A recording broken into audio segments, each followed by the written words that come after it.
Bienvenue sur le site vinchemoi.com. Je suis Christophe Dumont, je suis le créateur de ce site. Je tenais à vous présenter une nouvelle rubrique, la rubrique dégustation de Vin chez moi, où je vais vous faire participer aux dégustations d'une manière la plus régulière possible, afin que vous participiez à la dégustation et à la sélection des vins de Vin chez moi. Alors aujourd'hui, on va commencer avec une appellation peu connue, qui s'appelle Vin sobre, qui est une appellation du sud de la vallée du Rhône, qui est à la limite entre le nord et le sud de la vallée du Rhône, avec des cépages bien évidemment de la région des Côtes-du-Rhône, c'est-à-dire la Syrah, le Grenache. Là, nous partons sur un millésime 2008. Donc je vais vous faire, malheureusement vous ne pouvez pas goûter ce qu'il y a dans le verre, mais vous allez avoir une impression en direct, et je vous demanderai, vous également, par l'intermédiaire du blog de Vin chez moi, de pouvoir participer, soit vous présenter ou me proposer des nouveaux vins, où chaque semaine on essaiera d'être le plus réactif possible et tout afin de pouvoir déguster, et aussi de donner des commentaires par rapport à ce que j'ai pu dire sur cette appellation. Alors l'appellation Vin sobre, elle a depuis quelques années récupéré un titre honorifique qui s'appelle Cru de Côtes-du-Rhône. Et on sait que c'est une appellation où on dit que les viticulteurs qui sont dans cette appellation sont les plus jeunes, la moyenne d'âge et tous les plus jeunes de toute la région. Donc c'est juste pour l'anecdote. Donc là on voit que nous avons affaire à un bouchon en liège, et non pas en plastique ou en aggloméré. Le rouge, hein, on est bien d'accord.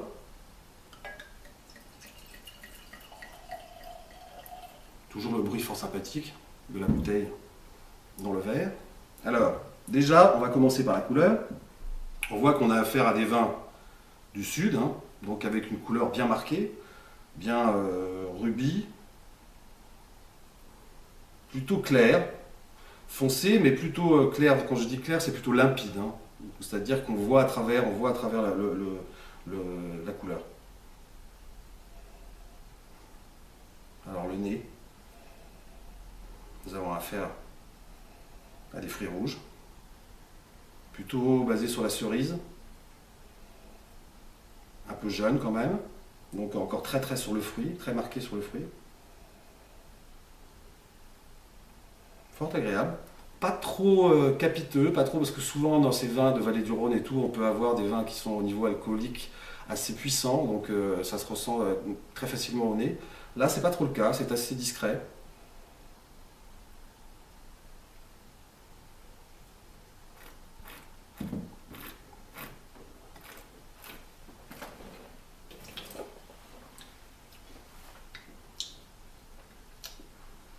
Alors, on est vraiment dans ces appellations-là, avec la Syrah, qui donne des tanins quand même assez marqués, qui vont certainement s'arrondir avec le temps. Là, ils sont quand même très présents, mais on est sur le fruit, comme je disais. Donc c'est des vins qui, à mon avis, sont capables de vieillir plusieurs années sans problème, qui vont s'arrondir. Là, on est encore dans des vins jeunes et un peu fringants, comme on dit, mais agréables. Le côté alcoolique, comme je vous dis, n'est pas trop marqué, donc c'est plutôt agréable, parce que ce sont des vins qui quand même, au niveau alcool, au niveau degré alcoolique et tout, se tournent autour de 14 degrés.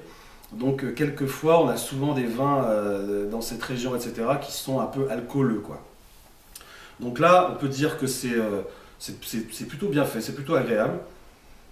Moi, je conseillerais personnellement de le garder encore 1 ou 2 ans, pour permettre au tanin de s'arrondir un petit peu. Mais ceci dit, ce sont des vins de soif, de plaisir, et qui sont à boire, alors je dirais, avec un peu ce qui est à base de truffes, à base de gibier, d'agneau confit à l'ail, etc. Parce que ce sont des vins qui sont costauds, qui ont une structure assez importante.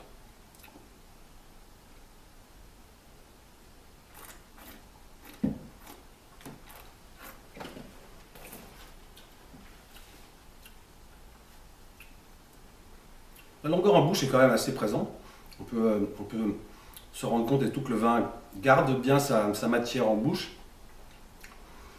Donc voilà, moi je dirais vin encore un petit peu jeune, qui mériterait encore peut-être 1 ou 2 ans supplémentaires.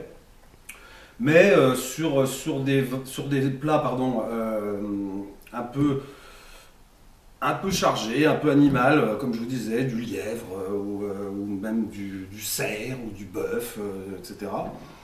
C'est pas mal.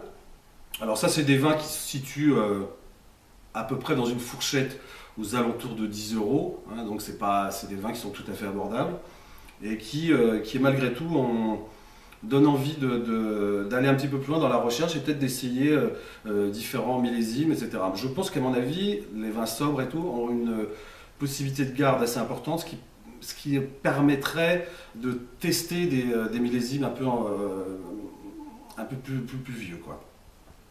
Donc voilà, j'espère que je vous ai donné envie de goûter les vins sobres. Là, c'est la maison que je ne connaissais pas, hein, c'est la maison Perrin et Fils, pardon. Donc voilà. Donc écoutez, à la prochaine, pour la prochaine dégustation, avec une petite surprise.